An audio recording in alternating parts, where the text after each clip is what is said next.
I do think that the fear of change is just as crippling as the comparison trap you can get into. It'll just kill your creativity. Sometimes it's easy to forget that content creation has been happening for a long time. Before the internet, before moving pictures, even before the printing press. The elements that build compelling content exist outside any one platform or tactic. And while those elements rarely change, creators need to be willing to change all the time. Kevin Kolbe built his career over 30 years in traditional radio and television, working as a producer and creative director for Fox, NBC, CBS, ABC, and CW stations in Tennessee and North Carolina. He's helped his employers and creative teams navigate massive changes in media over the years, and now he's helping nonprofits and solo creators do the same thing. Because the one constant in great stories and in life is change. Welcome to the Story Greenlight podcast, where we're all about empowering creators like you to tell your stories, connect with your audience, and create the impact that you were put on this planet to make. My name is Jeff Barch. I'm a coach, author, and entrepreneur with over 20 years of experience shaping content for ABC, NBC, Universal, Disney, Apple, and a whole bunch of others. My team and I support creators with followings in the hundreds to the many millions. At Story Greenlight, we believe that you matter, your message matters, and the world needs to hear what you have to say. I gotta tell you, Kevin, I am excited for this conversation because you and I have a lot in common with our background. I run across very few people within the creator space who have mass media production backgrounds in the ways that we do. So I wanted to pick your brain a little bit. I have a question for you. When you talk about the really weird ways of communication or media things that you've used over the years, what is the strangest form of media or the most archaic or just that kind of a thing? Anything come to mind for you? Oh, yeah. So I was thinking about this, that so when I worked at a television station in Nashville, and most of my career in TV was in promotion, marketing, creative services.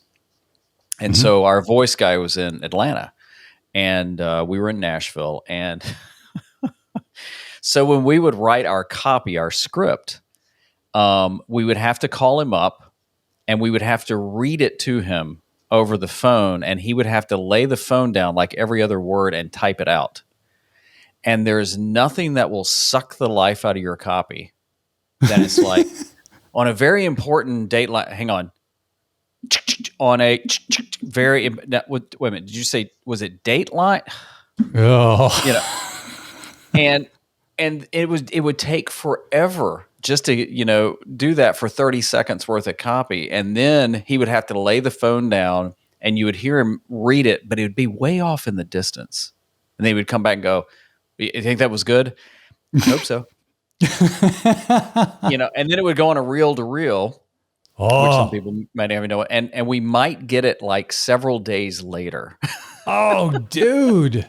So how far ahead were you recording all this stuff? Oh, it would have to be days, maybe sometimes a week. Yeah, breaking news, it'd be like, we got to get one of the anchors, because by the time we get it, it'll be late breaking, which was always my favorite in news. Late breaking news. Wait a minute. Does that mean that you were late getting to it? Or you just found out? I mean, I don't know what that means. But yeah, that had to be like one of the worst.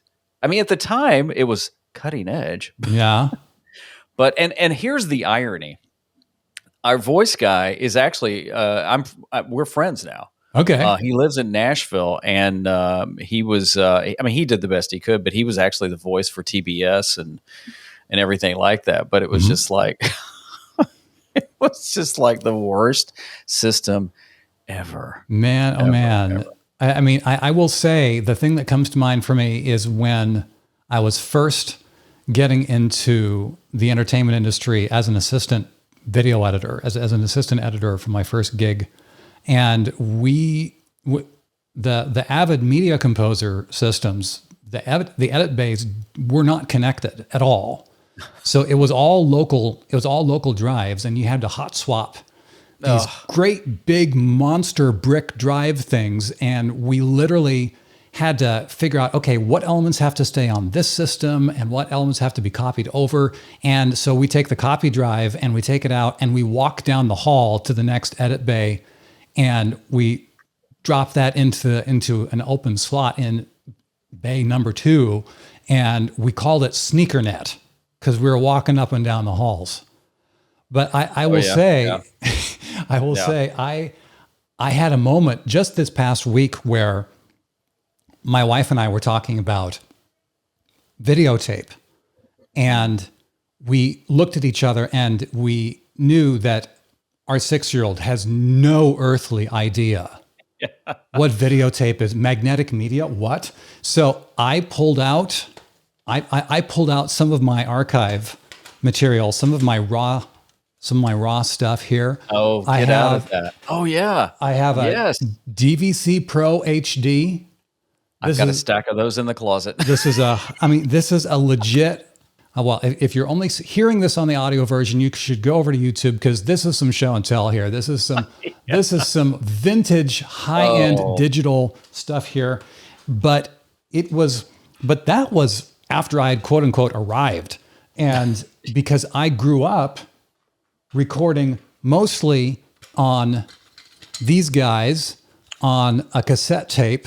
That tape, on a cassette tape, a Type 2 high bias recorded with Dolby C, because that got the most noise reduction. Yeah. And then, but that was only the stuff that I was dreaming. The stuff that I was dreaming about was stuff like this. Oh, look at that. This is this is the stuff that the big boys used in recording studios, an Ampex Grandmaster 456 reel of open reel-to-reel recording tape. It's literally a box with magnetic tape inside it. That's so cool. You still have that. Well, I'm a bit of a pack rat when it comes to some of these things, but I will say hands down the weirdest thing, and I know you'll know what this is. What is this? Oh, that's the cartridge. That's like, it looks like an 8-track tape, but we used to have those in radio. Yes. This, I was working on one of these guys. I was working with these guys. I think this is 1/4-inch tape, magnetic tape in here. There is a spinning reel. For those of you who don't know what this is, there is a continuous loop of magnetic tape in here, and they load it up for 30 seconds or 60 seconds or something like that. And and what you do is, for radio, you drop these cartridges, and they call them carts for short, and and you just hit the go button, and this commercial, whatever's loaded up on that cartridge, starts playing instantly. And so that's how they trigger your spots and your commercials and that kind of stuff. And after you're done, you hit go on whatever else you go to next, and the cart recycles itself. It gets this magnetic tone beep, and it stops, and it cues itself right up at the beginning, and you just do it again. Unless you follow a guy on radio like I did, who was in a hurry and would pull them out before they had completely queued up. And so I can't tell you how many times I would say, because it was at the last the last radio station I was in Nashville, it turned country, and it was like, hey, here's the new one from Garth Brooks. You'd click it and it'd be like, ring. It'd be over. Oh. And you're like, okay, Time to go beat somebody up.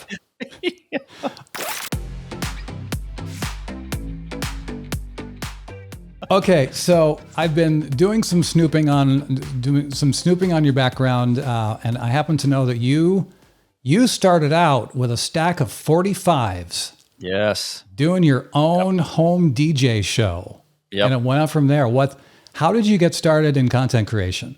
Yeah, and the funny thing is, I grew up thinking I wanted to be on radio. Among many things. I thought I wanted to be a policeman, thought I wanted to be a social worker, and eventually became a content creator where, not having a real job is a job, right?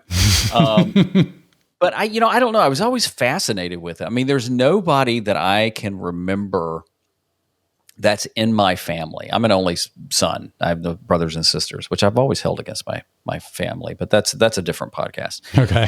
But yeah, there's nobody that's ever been in radio or television or anything like that. But I was always fascinated with it. There is an old recording that I have somewhere in a closet of me interviewing my great grandfather when I'm like 5. My uncle had a reel to reel recorder, and I'm asking him about his chickens and hens.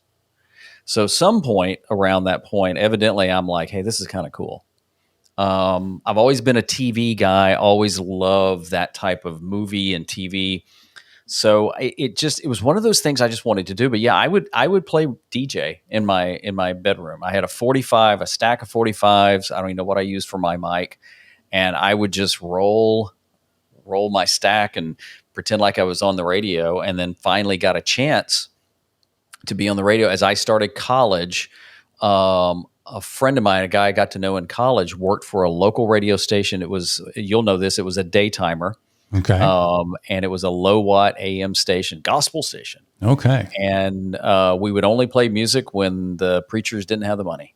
And so we'd fill the time with music until they got the preacher shows got paid, and then we'd cue them back up. Fair enough. And he goes, "Hey, we need somebody at the station." And I'm like, "Sure." And they tended to hire more younger college people that didn't have any experience because they could get us for nothing. And so that was my first gig in radio. And I'm like, wow, this is actually kind of cool. And maybe someday I can move up the ranks in radio and learn and earn next to nothing instead of actually nothing. Oh, yeah. Yeah. Yeah. And then along came television, and there was a new TV station coming to town. This is when I was in Nashville, Tennessee, my hometown. And a buddy of mine worked at a bank where the company was doing their financing. And he called me and he said, hey, they're hiring a ton of people for this new station. You ought to apply. And I'm like, okay. Only thing I knew about TV is that I could spell it, TV. That was sure. Good. And so I went, and funny story, I actually went to the wrong location. So I always joke that got me the job. I was supposed to interview with the general manager, and I actually went to the wrong location, interviewed with the operations manager, and we hit it off. And I remember her saying, well, do you want to be on TV? And I'm like, sure. She's like, do you want to edit? I'm like, sure. She said, well, what don't you? I said, look, I don't know anything about the business. The answer is yes. Oh, yeah. I want to do everything. And I remember she asked me, well, how much do you want to make? And I told her, and she laughed. And it wasn't a good laugh, Jeff. It was like a uh-oh.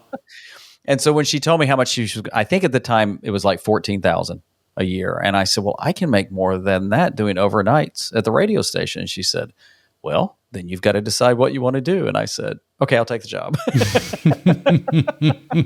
and that's what got me in it. And the minute I got in it, I'm like, wow, radio's always been my first love. Yeah.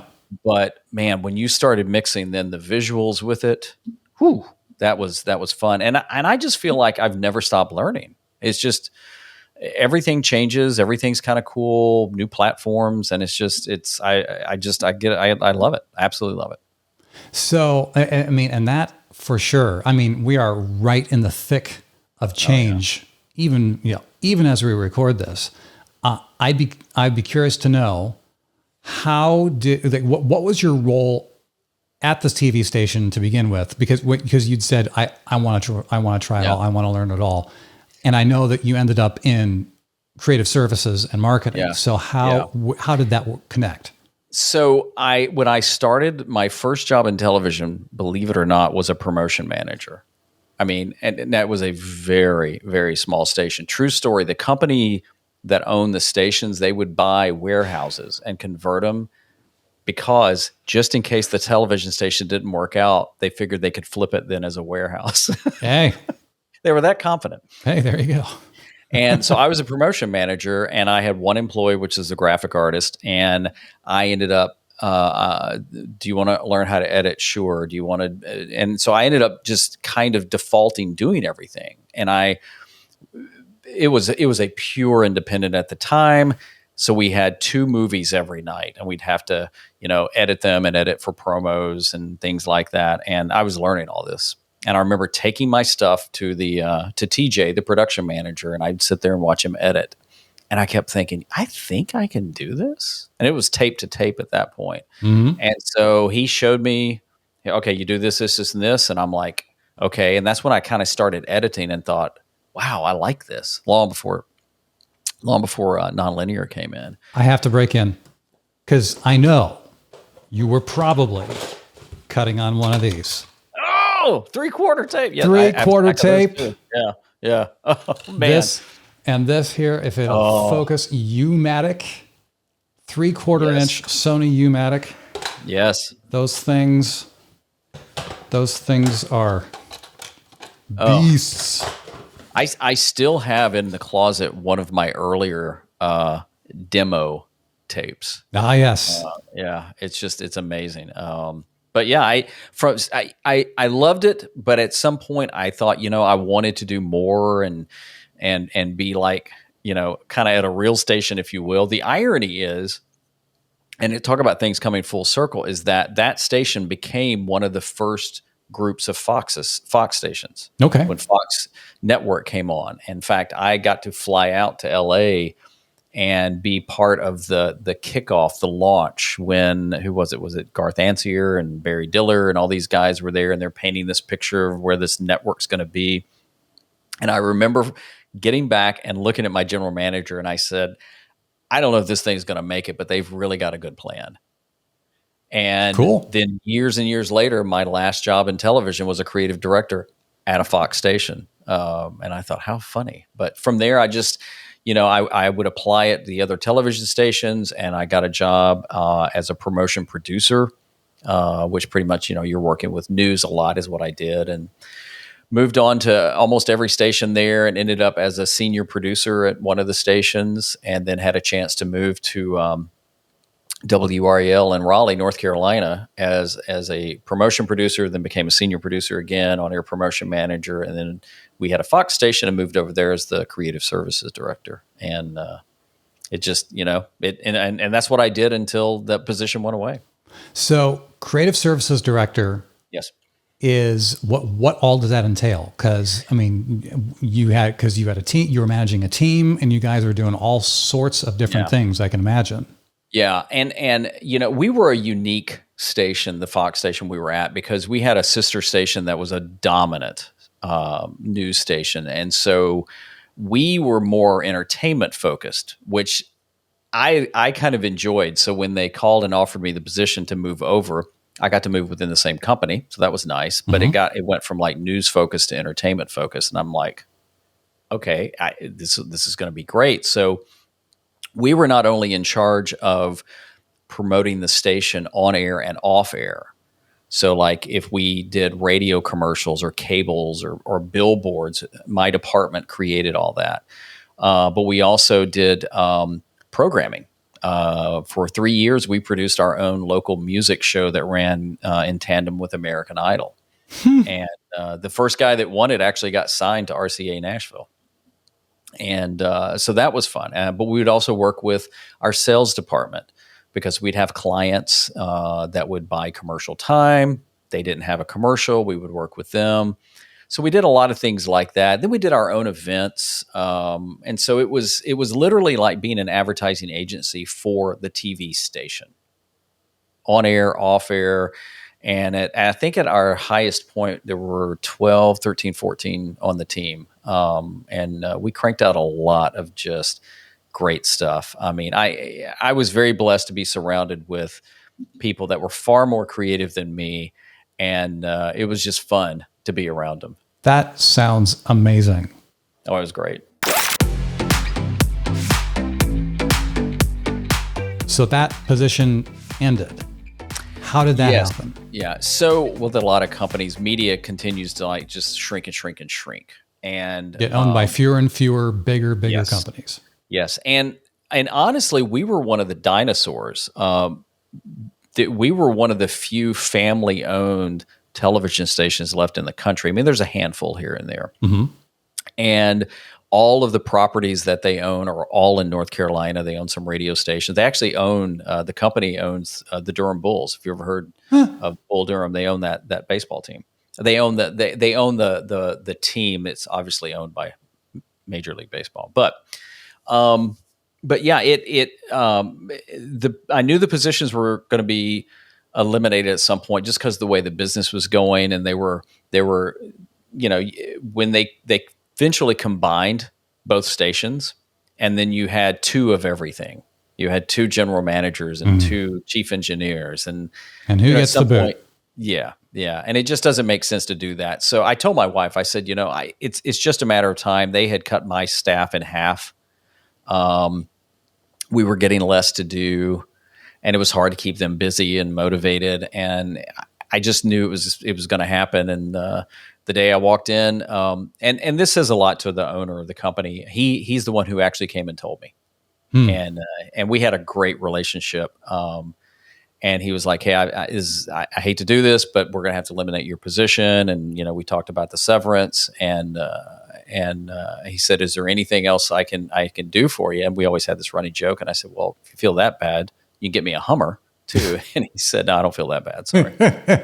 And so that's kind of how it went down. And but they were really cool about it. I mean, they go meet with your team. It's not like you've got to escort you out. And it was probably the most amicable that I've heard of when a position was cut like that. And they took good care of me. And it was great. I mean, I was there for right at 24 years with that company. Man, oh man. So when you engage, when you put that much of energy and time into an entity, I can only imagine that your identity, your personal identity, gets really wrapped up in that. Yes. And being a leader, having people working underneath you and seeing all this output and having the pride and all just, then whoop, it all changes. What was that like? Well, and that's a great question too, because what's funny is most people haven't even asked about that part of it. Is that I wrote this ended up being a very cathartic blog post about it called My Creative Journey, because what ended up happening is I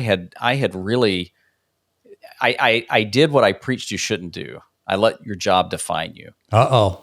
And man, I lived vicariously through my team because they were so good and we would do so many cool things. So I wasn't really doing that much for my own stuff. I'd created a business on paper a couple of years ago, or before I got the position was cut, because I thought I should. Didn't do anything with it. And so, it was really weird. I remember calling my wife that day and I said, "Well, honey, they just cut the position." And she started crying. And I said, "Well, we knew this was coming." She said, "Yeah, I know. I just didn't think it was going to come today." And this sounds weird, but I had a lunch scheduled with a friend, and she said, "What are you going to do?" And I said, "Well, I'm going to go have lunch with my buddy, but I'll be home early." And the kids were really upset. They were younger then. And what was weird is the first day or two, you don't go in. It's like, okay, it kind of feels like vacation. But then the next week you don't go in. And then the next week you don't go in. And I remember doing a live stream, excuse me, I remember doing a live stream called Jobless or Unemployed. I'm not sure what it is. And quickly followed with, now I'm wearing pants. Because what I found is that when I didn't have a job to go into, I could just dress down and I was lounging around. And then I thought, okay, the more I do that mentally, it just sounds like I'm not doing anything, if that can make sense. So it was a weird adjustment, because people would say, before, what do you do? Well, I'm a creative director. Oh, and even if they didn't know, you'd get this, oh. So you're a cameraman. No, I'm not a cameraman. I'm a creative director. Oh, okay. And then people would say, what do you do? And I'd say, I don't know. And so it really made me dig deep and figure out what my real why was. And as I said in this blog post I wrote, that I had confused my what with my why. And what became my identity as opposed to why. And my why quickly became that I need to honor God, support my family, and help others. And that's my why. And everything I do has to live up to that. Doesn't always, but that's my goal. And then it was an adjustment, going from a team to home. My office studio was a corner room that was a former dining room. That was the quickest cut through to the kitchen.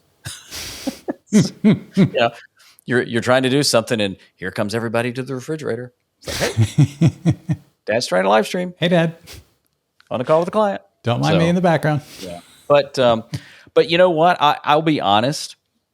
It's probably one of the best things that happened because I was very comfortable. I made a really nice salary and great benefits, and it was a fantastic company. So you get into those trappings where you think, well, what would it be like if I did my own thing and ran my own business? And I'm a business of one. But, when you got kids and you've got bills, you just kind of keep going with it. And so it made me as a believer really take a leap of faith, where I preached trust a lot, but I wasn't necessarily living it, and then all of a sudden it was like, okay, well, am I going to put up or shut up? And ish gets real. Yeah, it does. Yeah. But one of the best things that ever happened. So in story parlance, that would be an inciting incident on your hero's journey into a completely new world here. Yeah. And what happened after that?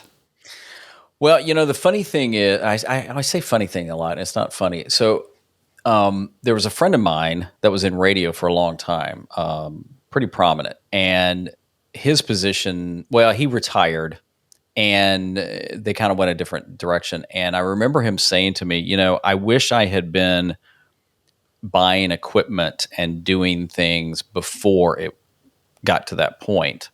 And what I realized when he said that is, I even though I wasn't producing a lot of stuff on my own, I had bought a camera. I had already invested in a computer. I had some gear that I could be doing some stuff. So that actually helped me to that next day, like, oh man, I got to go buy some stuff.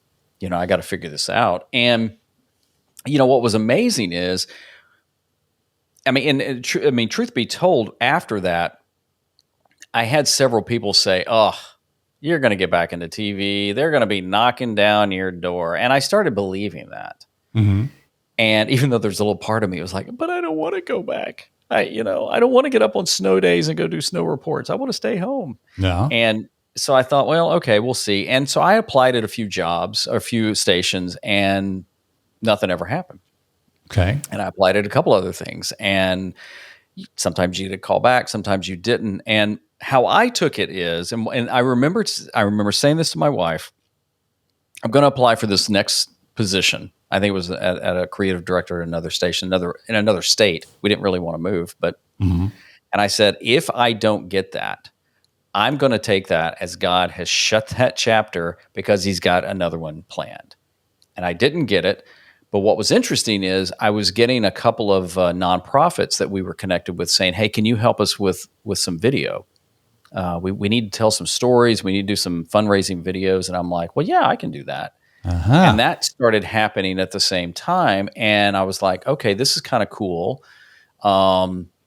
And then other little jobs would pop in there. And, first year was kind of tight, but you started picking up things and started figuring out what I liked and what I could do. And I shot 2 weddings and realized that ain't for me. No, don't like thank weddings. you. Nope, not for me. So people go, you make a lot of money. You can make a lot of money.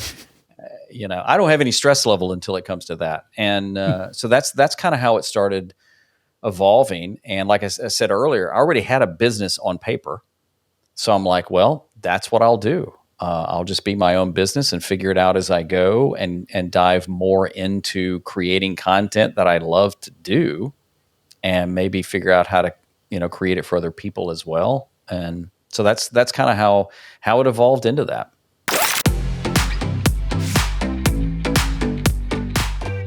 So how did you come to the point where you're okay closing that chapter got some extra stuff happening with nonprofits. How did you come to the point where you're going to say, I'm going to help other people do this?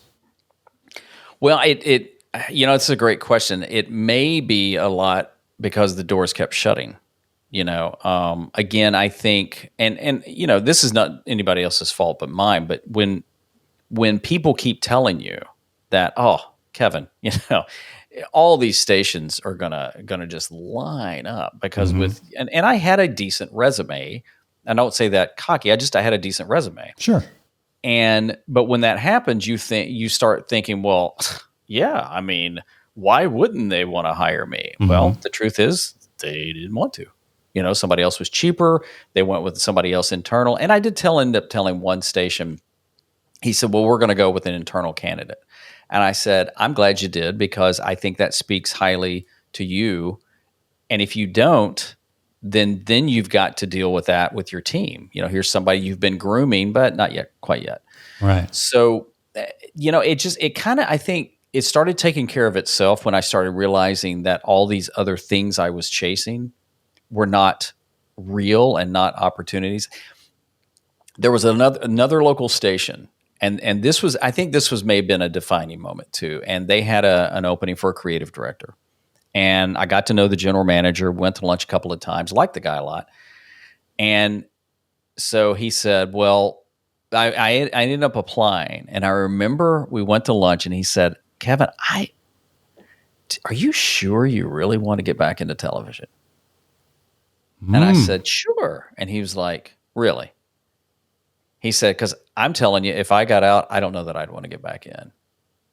And I thought, and I was like, yes, I do. But I think deep down I was like, no, I don't. And so that actually was one of those moments where I think it was like, yeah, I don't have an appetite for that. I'm not hungry for that. I want to be able to decide my own projects to a degree, who I can work with, even if I make less. And I remember my wife and I saying that, that we may make less for a while, forever. I don't know. Everybody just has to find their own success. I had kind of a moment, well, maybe a series of moments, but there was a time when I had been cutting different seasons of shows, and there were multiple shows that I'd gotten the gig as the voice guy, doing voiceover for the cold opens or for the in-episode teases and stuff like that. And it was because I was there, I was cutting the show already, I was convenient, I was good enough, and I was able to sell myself well by virtue of, you write some copy, you bring in a decent mic, and you cut it together with the music from the show. And they're going, man, this guy sounds legit. Well, thank you very much. May I do some scratch tracks? Well, I mean, and I ended up getting some, there was one show in particular, I ended up getting 6 seasons of this show on ABC. Wow. That's cool. That was a really, really good gig. And that happened multiple times. Yeah. But when I went out and I started trying to audition for voiceover stuff, because I thought, well, this is great. Voiceover work, I should be able to do some more of this. Yeah. Oh, that's a whole different game. Oh, yeah. Auditioning, Yeah. When you walk into a room with 20 other guys who sound just like you, except they are sharp and they're on their game. Oh man, that was demoralizing.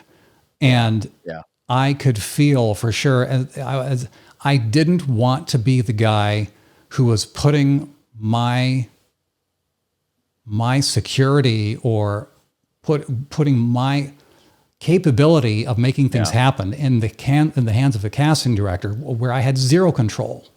Oh yeah. Could even be the bad day. If he or she's having a bad day, it may not even be anything about you. Oh, and it was almost never about me specifically. I mean, you can be the incredible, most amazing version of you, but they are looking for something that is literally not you. So on you go. Yeah, it's tough. And, I would never give anybody any advice of just, quitting if it just gets too hard and stuff like that. Because, it was more difficult near the end of my tenure as the creative director than it was before, just because when everything kept shrinking and shrinking and shrinking, and we had less responsibility, you're kind of sitting there thinking, well, I know we can do more, but we're not really doing more. And I think as a creative person, that's just slow death. Yeah. You want to do something. I can only imagine just being in a local news environment, and everyone knows that this is the way it's always been done. Yeah. And you're there saying, guys, the world is changing.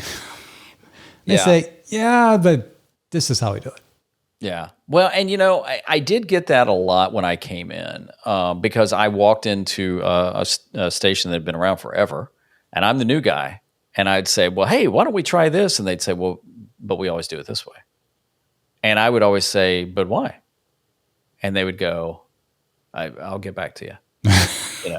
Because there's, and not everybody, but you've experienced this probably, where there's enough people sometimes they're just comfortable. Mm-hmm. It's just like, we kind of like phone it in right now. We're good. Mm-hmm. It's like, yeah, but could we try different things? And, thankfully we had great leadership and people trying things. And then my team kind of picked up on that, because, I would always tell them just like, look, I don't care who has the best ideas probably won't be mine, and they don't have to come from me. Mm-hmm. Just throw out ideas. Let's try things. And we would try things sometimes that started out as like, jokes around the coffee machine, and be like, hey, wait a minute, let's try that. And we had a lot of flexibility to do that as a Fox station, especially with entertainment base. Mm-hmm. And we had a great relationship with the network. And so we would call them up and say, hey, can we try this? And they were like, sure, we'll kind of use you guys as the beta.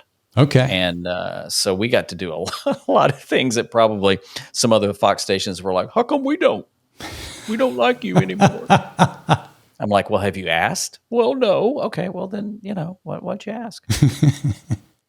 So you made the jump, and now you are in a place where you are, for better and for worse, depending on what the scenario, you are in charge of your own direction. I or me.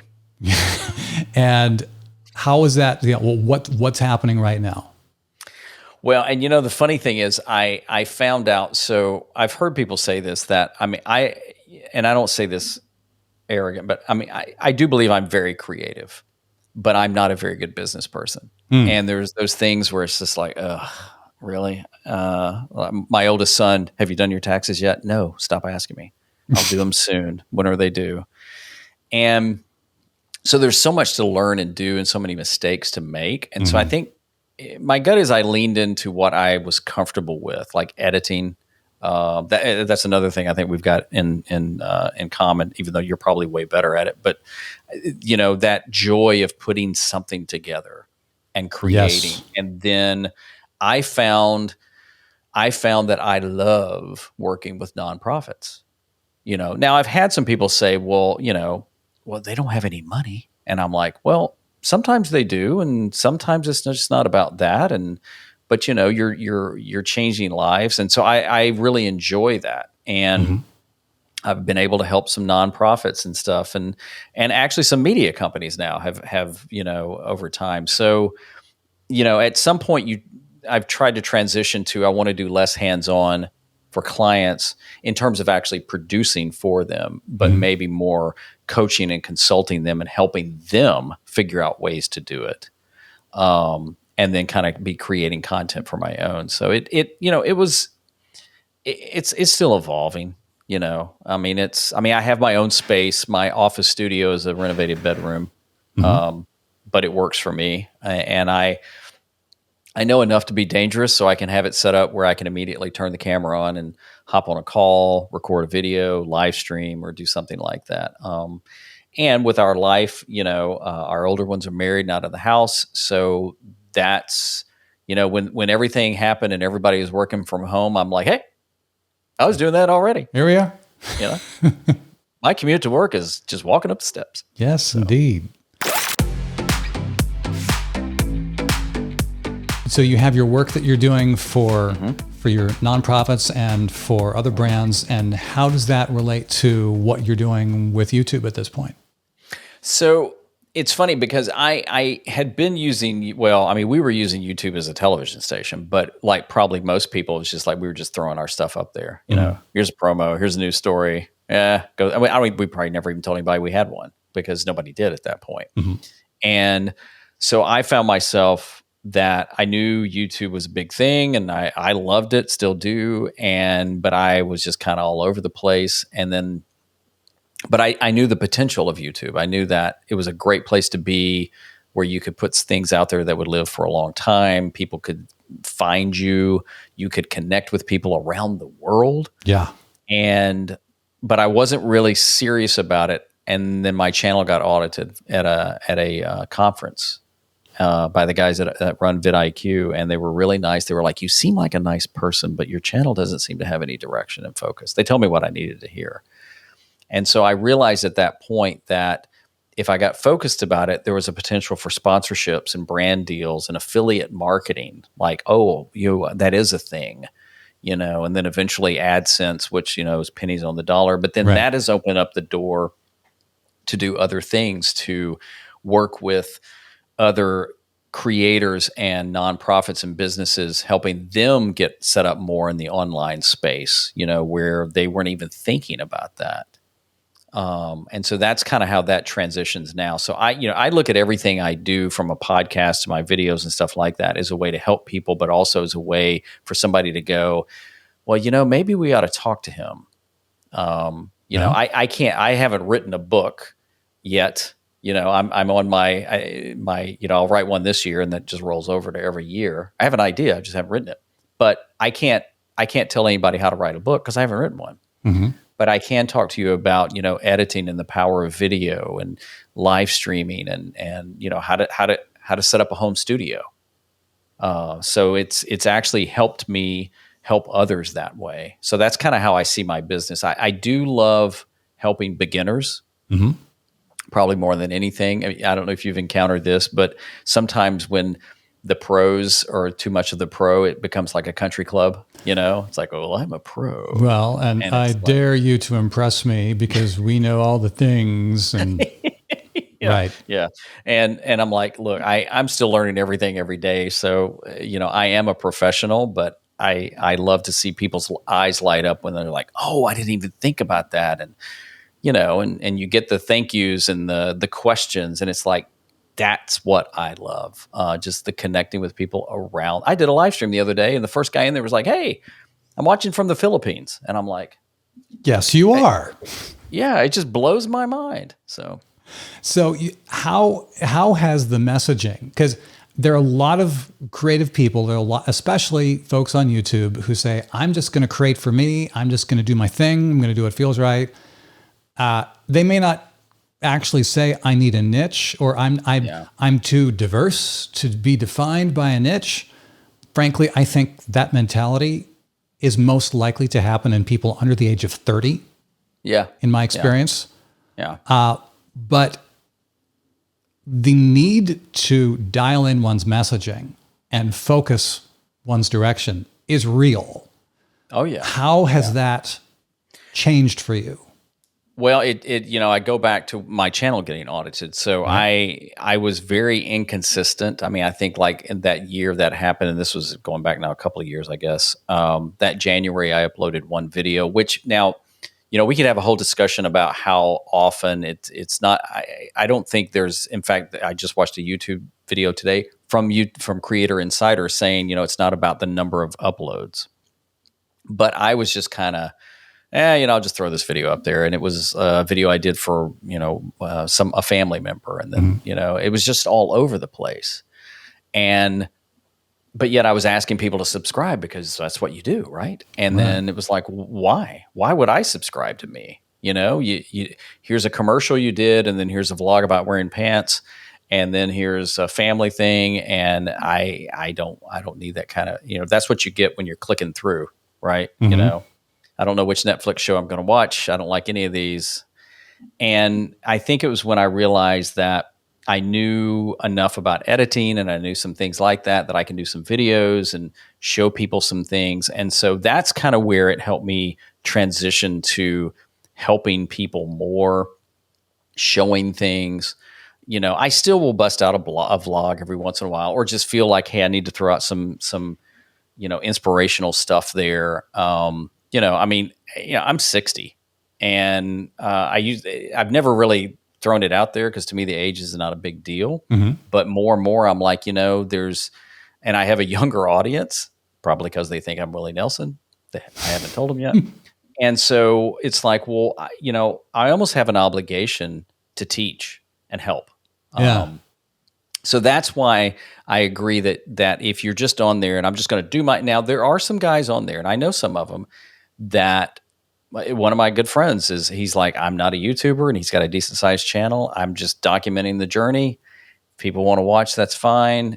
And he's really, he also owns 3 or 4 businesses too, so he's doing okay. Yeah. But and I think that's key. But it took me a while to kind of find my voice, or find what worked, and sometimes didn't work. But still, occasionally I'll do a video because it's like I feel compelled to do it to help somebody.